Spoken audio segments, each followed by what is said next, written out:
Aleatoriamente, sempre surge alguma série da Netflix que explode absolutamente do nada. E 2021 foi o ano de Round 6, a maior série da Netflix. Eu consigo lembrar de algumas coisas que já explodiram também, tipo o Bird Box explodiu, o Poço explodiu. O Poço, inclusive, que tem uma temática meio que parecida, assim, com Round 6, essa coisa de criticar o capitalismo e tal. Mas ao assistir Round 6, eu fui percebendo o quão simples é aquela trama. A gente tem histórias parecidas, a gente tem Battle Royale, o filme Battle Royale, né, Batalha Real. Os Jogos Vorazes também é muito parecido com o que acontece aqui. Só que Round 6 vem num momento certo, assim, é um momento que a gente tá saindo de uma pandemia, a gente tem uma crise financeira gigante, as pessoas estão com cada vez menos dinheiro, a gente tá vendo que o mundo tá sendo destruído e o aquecimento global tá começando a afetar tudo, e a gente vê que nada acontece com quem tá lá em cima. E Round 6, ele pega isso e transpõe pra um micro-universo, que seria o jogo, pegando diversas pessoas que tiveram diversos problemas na sua vida, que levaram eles até aquela condição, e joga essas pessoas todas no mesmo lugar e fala, luta por dinheiro, enquanto tem gente assistindo. E essas pessoas que estão assistindo pra se divertir, porque a pobreza de uns é a diversão de outros. E infelizmente é um reflexo da nossa realidade, o que acaba sendo muito triste, né, velho? É ruim viver num mundo onde você sabe que tem tantas pessoas sofrendo, e aí tem tantas pessoas com tanto e outras com tão pouco, assim. Eu pensei muito em como fazer esse vídeo. Round 6 já foi abordado de tantas formas diferentes por tantas pessoas, e quando eu tava assistindo a série, eu olhava pra aquilo e pensava, nossa, é um bom jeito de fazer alegoria pra muitas coisas, principalmente de uma forma muito simples, e você consegue ver por que isso estourou. É diferente de determinadas obras que eu não consigo entender por que estourou. Então eu pensei de fazer de um jeito que a gente vai passando pelos personagens, assim. Eu vou pegar os personagens por estereótipos, porque eu não lembro o nome de ninguém, desculpa, Coreia, mas é muito difícil. É sério, é muito difícil. Pô, os caras não botam nome fácil. O nome do protagonista é Seong Ji-un. Seong Ji-un. Faz muito tempo que eu assisti. Do amigo dele é Sang-woo. Amigo, né? E eu quero conversar pela personagem mais simples, que é aquela garota que ela é ateia, que a gente não entende por que ela tinha aquela motivação. Ela é apresentada de um jeito que faz você... Ela é uma garota misteriosa, que você não sabe muita coisa dela, e aí ela participa do jogo da corda. E aí quando o cara tá rezando, ela começa a encher o saco do cara. E aí depois você vai descobrir que na história dela, pai dela, que era pastor e batia na mãe dela, e fica implícito, mas eu acho que na verdade ficou mais explícito do que implícito, que ele abusava da filha também, não sei se chegava a ser um abuso sexualmente e tal, e aí ele sempre fazia isso e ficava rezando, então ela associou o fato dele rezar com as coisas ruins que aconteciam, até que chegou um dia que esse cara matou a mãe dela, e nesse dia ele não rezou, e foi nesse mesmo dia que ela matou ele. O pai mata a mãe mata o pai. Pera, tá errado isso. O pai mata a mãe e a filha mata o pai. E ela foi presa, e ela passou a maior parte do tempo presa, então ela não teve vida, ela não tem... Ela começa a criar um propósito pra si mesma ao conversar com a garota norte-coreana. Até que ela percebe que não adianta ela ter um propósito, porque uma delas não vão sair dali. Não adianta elas formarem uma conexão, porque elas não vão sair dali. Por causa do que acontece naquele jogo. Das bolinhas de gude, que particularmente ele é o melhor jogo por causa do plot twist, né? Todo mundo escolheu a dupla que tinha afinidade, só que só um deles ia sair vivo dali. E a série, ela consegue retratar esses vários personagens, que eles não são necessariamente estereótipos, embora alguns são, tipo, o cara que é o empresário, né, que é o amigo do protagonista, ele tem essa pinta meio de pessoa do mercado financeiro e tal.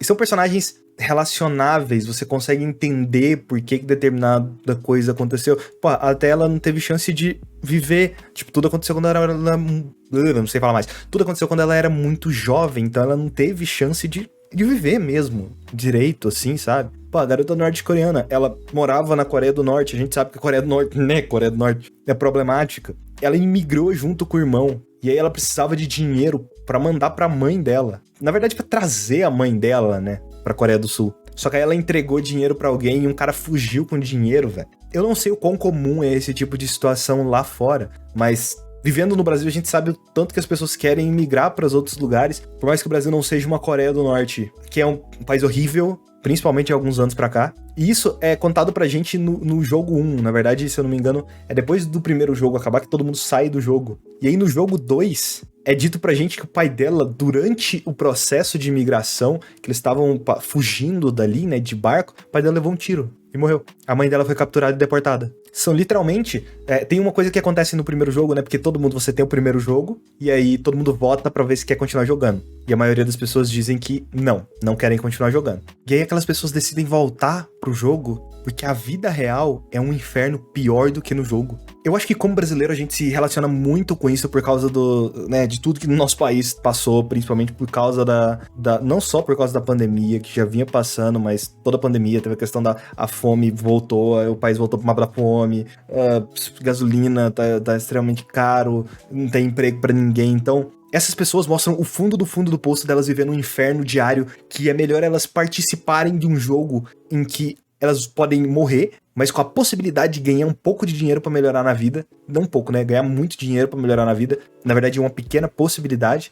E elas preferem arriscar. É literalmente você olhar pra própria vida e pensar, vale a pena eu perder minha vida pra ganhar esse tanto de dinheiro? Vale. E eles foram. Todos eles voltam. Existem outros personagens que a gente não sabe muito, tipo aquela mina que ela fica enchendo o saco, que ela é meio louca. Tipo, que ela se usa da sexualidade pra se manter ali. Até que ela é atraída pelo valentão, ela é extremamente xenofóbica e tal. É uma personagem bem chatinha, assim, bem sem graça. Eu não acho que ela tem nada mais pra mostrar, ela só tá lá pra... Ela é o Coringa. Ela é totalmente o Coringa. Tá mais pra Arlequina, né? E aí você tem o cara que é o vilão dentro do jogo em si, que é o cara que é feito pra gente odiar, que é o valentão lá, né? Que ele tá devendo pra um chefão do crime, porque ele trabalhava pra esse cara, mas ele tentou trair esse cara. Cara, confesso que esses personagens, eu sei que você precisa ter personagens assim pra movimentar determinadas coisas da trama, mas eles são os mais sem graça, assim. Eu sei que eles são feitos pra você odiar, mas eles não têm muita profundidade, você não sabe muita coisa deles. É diferente de um personagem igual o Ali, que eu gosto de chamar ele de Lula paquistanês, porque literalmente era um trabalhador de fábrica que deu um problema dentro da fábrica e ele foi lá e perdeu 2 dedos. Como não relacionar com o Lula, né? E ele não tinha dinheiro pra pagar a cirurgia no hospital. Fora que ele continuou trabalhando por 6 meses, enquanto o chefe dele não pagou ele. Mas não tem problema. Ele vai lá, ele pega o dinheiro e esmaga o braço do cara na trituradora lá. Satisfatório demais. E aí ele entrega aquele dinheiro pra família e manda eles embora. Cara, ele é o boneco mais gentil do jogo, assim. Ele era o meu boneco favorito. É muito triste a forma como ele morre dentro do jogo. Literalmente, ele morre por confiar em alguém. Essa pureza dele que ferrou ele ali dentro. É isso que dá lidar com pessoa do mercado financeiro. Literalmente, ele era uma pessoa que se colocava na frente das outras pra se ajudar. E eu realmente achei... Eu não achei que o plano do cara lá fosse roubar ele. Eu achei que era possível deles terem um novo jogo depois daquele, que eu pensei, cara, eles não vão matar metade do cast, né? Em um jogo. E eles fizeram isso. Tem personagens aqui que eu não vou nem citar, tipo, toda a questão do médico que tava sendo ajudado no jogo, que eles estavam fazendo tráfico de órgãos lá. Eu acho toda essa parte da trama bem chata. O detetive investigando o lugar até que é legal, mas ele tá infiltrado lá dentro, mas todo o resto eu acho bem chatinho, assim. Até o plot twist do detetive eu acho ruim, que, é o irmão dele que tava lá controlando o jogo, velho. Não. Mas é o que me leva a algumas teorias de, tipo, provavelmente as pessoas que participaram do jogo devem ser pessoas que assistem o jogo, devem estar relacionados com a staff também, e por aí vai. Essa parte por trás do jogo eu gostaria até de saber mais, e provavelmente é o que eles vão abordar na segunda temporada, né? Porque é por causa do cliffhanger que eles deixam no final. E aí a gente tem o cara do mercado financeiro, né? Que o protagonista sempre considera como um amigo, mas se você percebesse, né? Se o protagonista tivesse percebido, ia ver que, o cara, ele sempre foi um bosta, assim, sempre. Desde do início, ele não queria se conectar com as pessoas lá dentro, porque ele sabia que aquelas pessoas iam morrer, ele sabia que aquelas pessoas são adversários dele, ele pensava dessa forma, ele só se uniu porque ele precisava de força. E ele é um dos poucos aqui, desses personagens, que ele conquistou alguma coisa. Ele era uma pessoa bem-sucedida e ele fracassou e ele perdeu tudo. E ele literalmente usou os bens da mãe, penhorou, né, os bens da mãe, vinculado a algumas dívidas. Eu acho que é assim que funciona. Tanto que a polícia aparece na loja da mãe dele pra prender ele. Então, desses personagens, assim, até não era necessariamente uma pessoa ruim. As condições fizeram ela daquele jeito. A mulher de cigarro, ela era, junto com o Valentão, eles eram chatos pra caralho os dois, né? Tá que todos nós somos frutos meio que de um meio, assim. O Ali, literalmente, as condições fizeram ele chegar na onde ele chegou. E dentre todos esses personagens, o único que teve chance de sucesso mesmo, tipo, de ganhar muito dinheiro, foi o Sang-Ho. É Sang-Ho? Sang-Ho? Não sei, eu não sei se é assim que fala o nome dele. Mas foi ele, porque mexeu com o mercado financeiro, só que ele perdeu tudo. E ele sempre foi um boneco covarde. Sempre. Tá aqui, no início a gente tem o protagonista roubando dinheiro da própria mãe também. Mas, porra, uma coisa é você pegar um dinheirinho ali, outra coisa é você penhorar os bens da véia, e, tipo, a loja da véia, e a vida.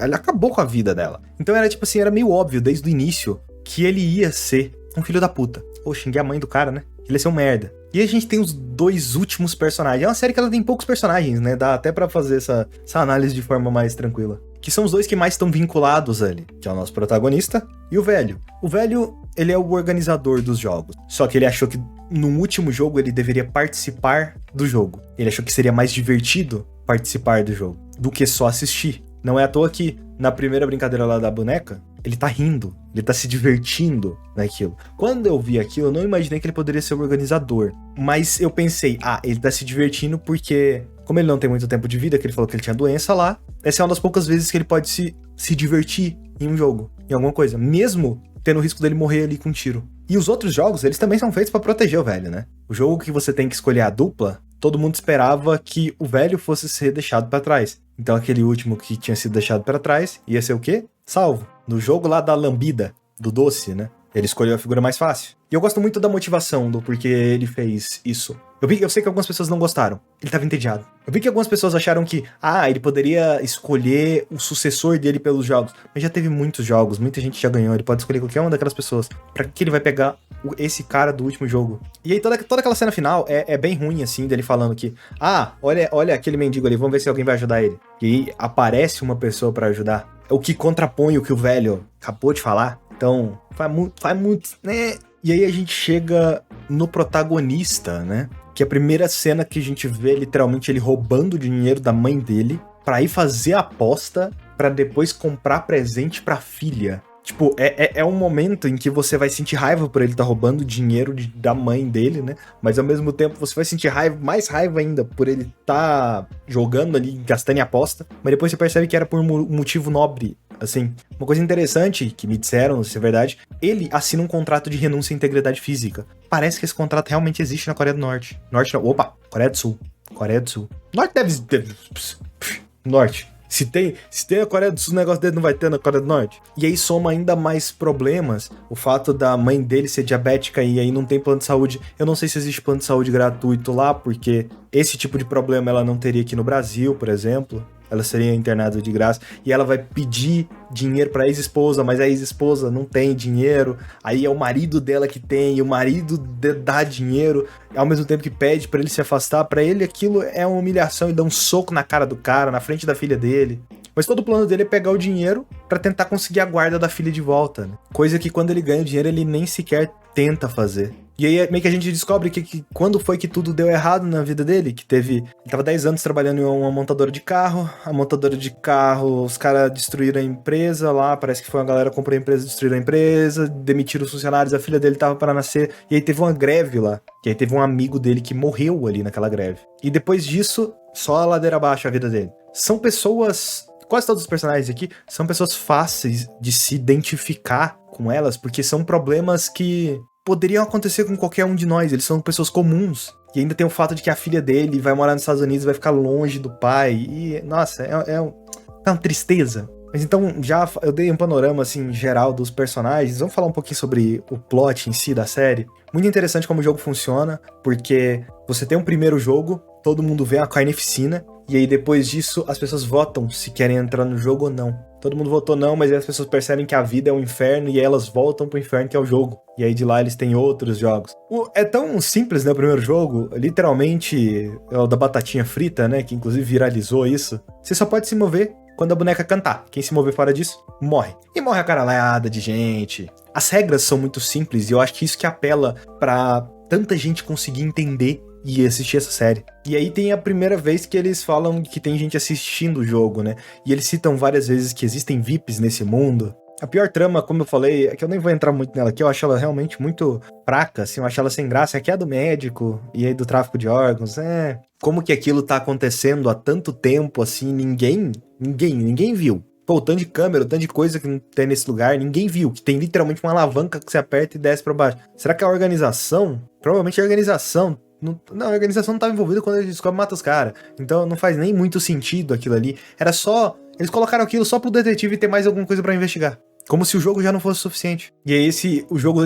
Engraçado como quase todos os jogos viralizaram, né? Você ia escolher uma figura que tava na porta. Você ia ganhar uma caixa e lá dentro dessa caixa tem um doce com o símbolo da porta. E aí você precisa recortar em volta daquele símbolo. Inclusive tem uma morte top no escorregador, a pessoa desce assim, ó. Que é quando o protagonista tem a brilhante ideia de vira pra luz, ele vê assim que é só ele lamber do outro lado, porque do outro lado é mais fino e aí vai conseguir tirar o bagulho. Mas a parte mais interessante é quando um cara surta no meio do jogo. E aí ele ataca alguém da equipe e ele fala pra essa pessoa tirar a máscara. Essa pessoa tira a máscara, mas é uma regra que você não pode ser visto. E ele é só um garoto. Provavelmente só uma pessoa que talvez já tenha participado, não sei se já tenha participado, porque tem muitos deles, né? Mas foram muitos jogos também. Mas pra que eles participariam se eles têm o dinheiro? Pode ser outras pessoas vulneráveis de outros lugares, pode ser adolescentes vulneráveis, que são os organizadores. Tipo, esses organizadores, os que vestem a roupinha lá, os clones. E eles matam todo mundo ali naquele jogo, né? Que não conseguiu cumprir o desafio. É meio óbvio, né? Do episódio 4 em diante é quando começa a putaria, que eles percebem que se você matar um, o prêmio aumenta. Então você é incentivado a matar as pessoas, porque não tem punição.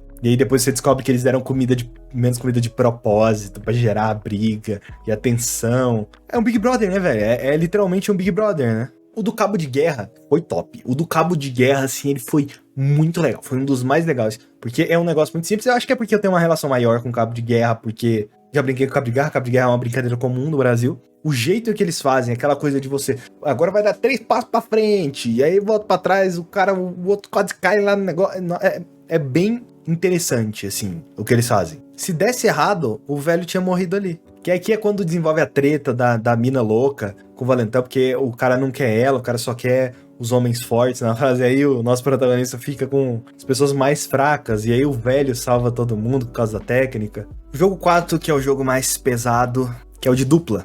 Você precisa conseguir as 10 bolas do adversário. E aí é foda, porque é quando você vira na faculdade ou numa sala de aula e vira e fala, o trabalho vai ser de dupla. Só que um vai competir com o outro. Porra! Meu amigo, toda vez que vira e fala, faz de dupla, todo mundo vai pegar as pessoas que têm mais afinidade, né? Ou no caso ali, as pessoas que eles achavam melhores. Aí o velho começa a andar por aí sem entender nada. E assim, sempre foi meio óbvio pra mim quem da dupla que ia morrer. A coreana e a Tela trocando ideia, é óbvio que a Tela vai morrer porque ela acabou de aparecer na história. Esse é o melhor episódio de longe. É por causa... Cara, tudo é por causa do nosso Lula paquistanês, cara. Porque é aquilo ali, aquele choque que faz virar. Você já sabia que o cara do mercado financeiro lá, você já sabia que ele era meio cuzão. Ele poderia ter avisado naquele jogo lá da lambida, tá ligado? E aí ele engana o amigo dele daquela forma tão suja, assim.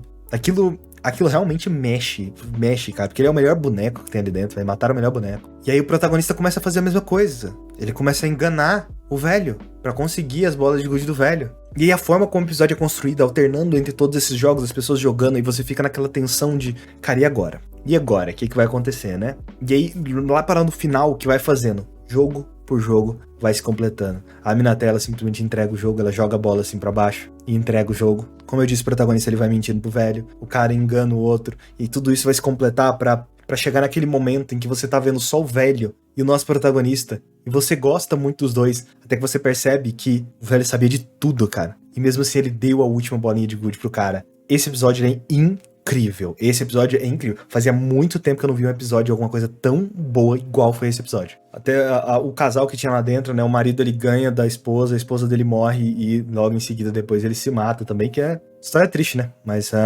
estranho, né? Eu queria saber como que eles entraram no jogo de dupla. Eles literalmente mataram a pessoa mais próxima por dinheiro. E aí, se eu não me engano, tem até essa frase, é o preço por todos que morreram. Literalmente o dinheiro ficando aquela bola no céu. E aí você tem o penúltimo... Não é o penúltimo jogo não, que ainda tem 2. Que é o jogo do vidro. Um vidro temperado, outro vidro normal. Você tem que pular em cima do vidro temperado, porque o vidro temperado aguenta. Bom saber, porque no gabinete do meu computador tem vidro temperado, então eu posso ficar em cima dele se eu quiser. Que aí mostra o detetive investigando os bilionários, aí ele foge da galera, aí a galera vai atrás dele, aí o irmão dele tira a máscara, aí, eita, o irmão dele, nossa senhora, o irmão dele, meu Deus do céu, que revelação. Aí o irmão dele dá um tiro assim nele, assim, no braço, obviamente ele não morreu, ele caiu e não tem corpo, não tem morte, top. Gosto muito da dinâmica que tem nesse negócio do vidro, porque tem pessoa que começa a rezar, tem pessoa que fala que não vai passar, e aí, velho, tem uma delícia, melhor morte. A mina simplesmente pula no cara, abraça ele e falou, você não devia ter me traído, né, seu filho da puta. E eles vão. E no final, é quando o nosso protagonista percebe que o nosso carinha do mercado financeiro é um filho de um desgraçado, porque ele empurra o cara e foda-se. Assim, é foda, né, porque você tá numa situação em que a sua vida depende daquilo ali, aí talvez eu teria empurrado também, não sei. Eu acho que eu falaria assim, sabe? Mano, vai logo, senão eu vou te empurrar. Eu vi gente reclamando porque tem um parapeito que segura os vidros, né? Por que ninguém segurou ali? Amigo, se essas pessoas seguram... Eu queria que tivessem mostrado alguém segurando ali para tomar um tiro de sniper de longe, porque obviamente ia morrer. E aí então sobra 3 pessoas, a garota norte-coreana, nosso protagonista e o filho da puta das ações. O jeito que eles fazem isso, tipo, do nosso protagonista perceber que a garota, ela tá sofrendo por causa da explosão que teve, que um vidro que pegou na barriga dela, e aí eles estão conversando, e aí o Ji-hoon vê que o cara dormiu, e aí ele vai pra atacar o cara, e ela fala, cara, não faz isso, esse não é você. Inclusive ela pede uma promessa pra ele, ela pede pra ele cuidar do irmão dela, mas ele não responde. Obviamente ele vai cuidar, né? Ele entrega o garoto pra velha lá depois.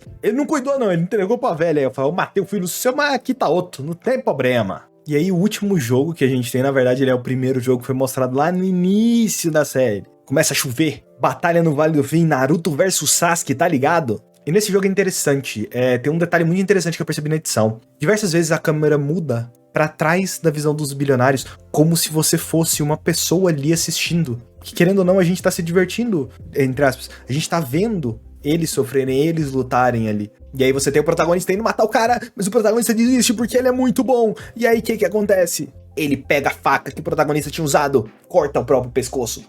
Nosso protagonista ganhou o jogo. Quando ele vai pra sacar o dinheiro, ele vê todo aquele dinheiro na conta dele. Ele não saca o dinheiro. Ele vai pra casa, chega na casa dele, a mãe dele está morta. Por quê? Eu queria entender por que o roteirista fez isso, a mãe dele tá morta.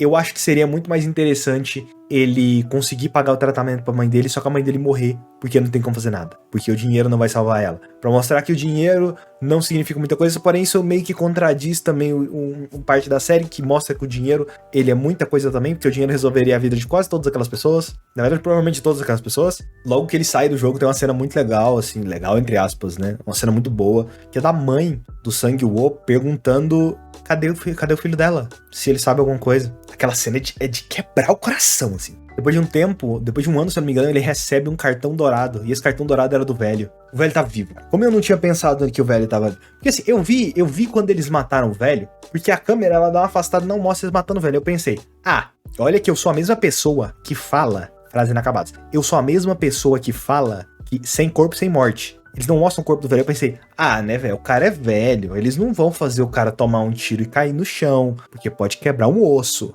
Foi isso que eu pensei. Então, tipo, como que eu não consigo aceitar o fato de que eu não pensei que ele ainda estava vivo? Não consigo. Mas meio que eles não mostram, né? Eles fazem esse esquema de brincar com a sua cabeça porque eles não mostram também as outras pessoas levando os tiros, né? Você sabe que ela levou os tiros, mas eles não mostram. E aí o velho tem um último jogo, que é literalmente ficar observando um mendigo lá, e se alguém aparecer pra ajudar, o velho responde por que ele fez. O velho, ele ganha dinheiro com empréstimo. Ele é o pior tipo de pessoa na face da terra. E aí ele solta a frase, nossa senhora, essa frase nossa, é um bicho tão desgraçado. O que alguém sem dinheiro tem em comum com alguém muito rico? Viver não é divertido pra eles. O Squid Game, ele é só por diversão. Todo o sofrimento daquelas pessoas foi por diversão. E o velho, ele era o anfitrião daquele jogo, o criador da porra toda. E aí corta pra cena em que mostra o índice de endividamento, mostra tipo, a TV falando que o índice de endividamento das pessoas se endividando cresceu 96%. Creio que no Brasil isso deve crescer também por causa da situação atual, né?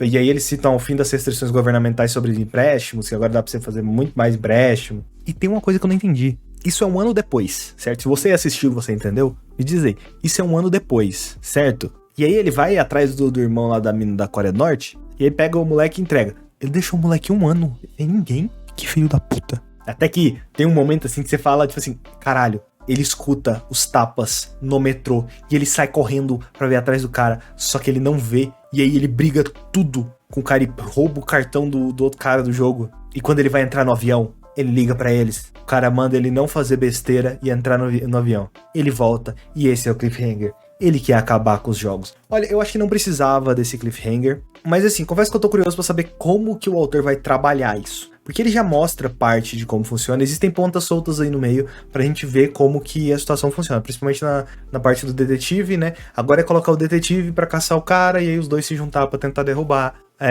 os jogos, né? Trazer os jogos a público para depois a série terminar no final com ninguém sendo julgado, com nada acontecer. Ou pelo menos é isso que aconteceria no Brasil, não é mesmo? Vulgo o que tá acontecendo, né? Na CPI da Covid, que já tem coisa demais pra prender muita gente, mas até agora nada, né? Embora ainda tenha muita coisa a rolar ainda. Espero que cabeças rolem. E é isso. Isso é Round 6. Esse vídeo deu quase 1 hora. Eu não imaginei, eu pensei, vou gravar 6 vídeos hoje. Não dá não. Nossa, não dá não. Esse aqui já me matou já. Mas eu espero que vocês tenham gostado aí na minha super, mega análise. Análise top. E assim, é uma boa série. É uma boa série. Assim, eu não acho que é o primor das coisas, não. Mas é melhor do que os Jogos Vorazes, sim. E é melhor do que muitas coisas de Battle Royale que eu já vi. Ele consegue simplificar isso e deixar palatável pra todo mundo, sabe? É como se fosse uma série bem mastigadinha, assim, pra você. As coisas é muito óbvias, tem poucos personagens, dá pra acompanhar tudo. Então, assim, é uma boa série. É uma série que eu consigo recomendar pra minha avó.